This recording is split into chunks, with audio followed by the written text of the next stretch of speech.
മനുഷ്യജന്മം പ്രാപിച്ച പുഷ്പദന്തൻ. ജന്മനാമത്തിൽ വരരുചി, സ്ഥാനനാമത്തിൽ കാത്യായനൻ എന്നറിയപ്പെട്ട് ഭൂമിയിൽ ജീവിച്ചു വന്നു. അദ്ദേഹം സർവശാസ്ത്രങ്ങളിലും പ്രഗത്ഭനായിരുന്നു. തൻ്റെ ജ്ഞാനവും പ്രൗഢിയും കാരണം നന്ദരാജാവിൻ്റെ മന്ത്രിപദം ലഭിക്കുകയും ചെയ്തു. എന്നാൽ കാലക്രമേണ അദ്ദേഹത്തിൻ്റെ മനസ്സിൽ സമാധാനക്കേട് തോന്നിത്തുടങ്ങി. രാജധാനിയുടെ ഐശ്വര്യം, അരമനകളുടെ ആഡംബരം, മന്ത്രിപദത്തിൻ്റെ മഹത്വം ഇതൊന്നും ഹൃദയത്തിലെ വ്യാകുലതയെ ശമിപ്പിക്കാൻ കഴിഞ്ഞില്ല.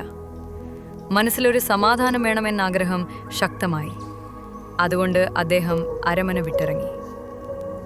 യാത്രാമധ്യേ വിന്ധ്യവാസിനി എന്നു പ്രശസ്തയായ ദുർഗാദേവിയെ ദർശിക്കണം എന്ന ശക്തമായ ഭക്തിചിന്ത ഹൃദയത്തിൽ തെളിഞ്ഞു. പർവ്വതങ്ങളും നദികളും കാടുകളും കടന്ന് ഒടുവിൽ വിന്ധ്യപർവ്വതങ്ങളിൽ സ്ഥിതി ചെയ്യുന്ന ദേവിയുടെ ക്ഷേത്രത്തിലേക്കെത്തി. അവിടെ മനസ്സെല്ലാം ഏകാഗ്രമാക്കി തപസ്സിൻ്റെയും ഭജനത്തിൻ്റെയും സമർപ്പണത്തോടെ അദ്ദേഹം ദേവിയെ ആരാധിച്ചു.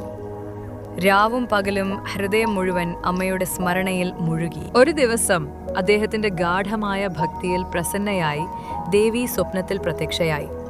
മൃദുസ്വരത്തിൽ ദേവി കൽപ്പിച്ചു, വരരുചി, നിനക്ക് ഇപ്പോൾ ആവശ്യമുള്ള മാനസിക സമാധാനം വിന്ധ്യവനത്തിൽ വസിക്കുന്ന കാണഭൂതിയെ കണ്ടാലേ ലഭിക്കൂ. അവിടെ പോകുക, ഞാൻ നിന്നെ വഴികാട്ടും.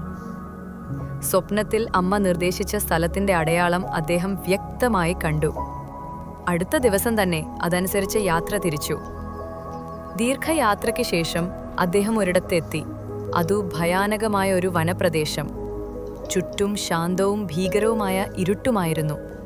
വൃക്ഷങ്ങളിൽ പടർന്നു പിടിച്ചിരുന്ന ഭീകാരങ്ങളായ വള്ളികളും പടർപ്പുകളും ഭയാനകമായ ആകൃതികൾ തീർത്തിരുന്നു.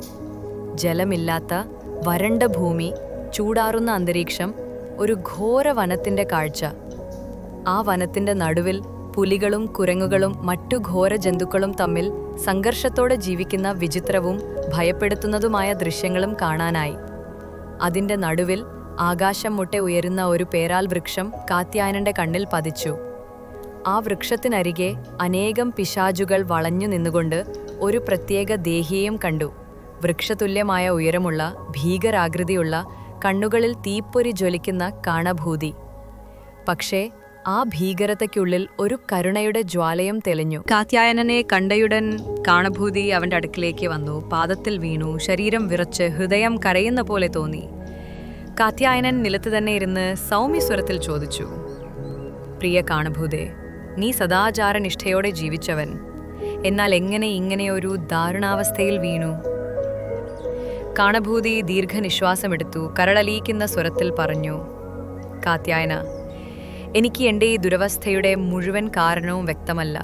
എങ്കിലും ഒരിക്കൽ ഉജ്ജയിനിയിലെ ശ്മശാനത്തിൽ പരമശിവൻ അമ്മ പാർവതിയോട് എന്നെക്കുറിച്ച് പറഞ്ഞ വൃത്താന്തം എൻ്റെ കാതുകളിൽ പതിച്ചിരുന്നു. അപ്പോഴാണ് എൻ്റെ ഭാവിയെക്കുറിച്ചുള്ള ഒരു സൂചന എനിക്ക് ലഭിച്ചത്. അതുതന്നെയാണ് ഇപ്പോൾ ഞാൻ നിന്നോട് പറയാൻ പോകുന്നത്. ശ്രദ്ധയോടെ കേൾക്കുക. ഇത് പറഞ്ഞുകൊണ്ട് കാണഭൂതിയുടെ കണ്ണുകൾ നിറഞ്ഞൊഴുകി.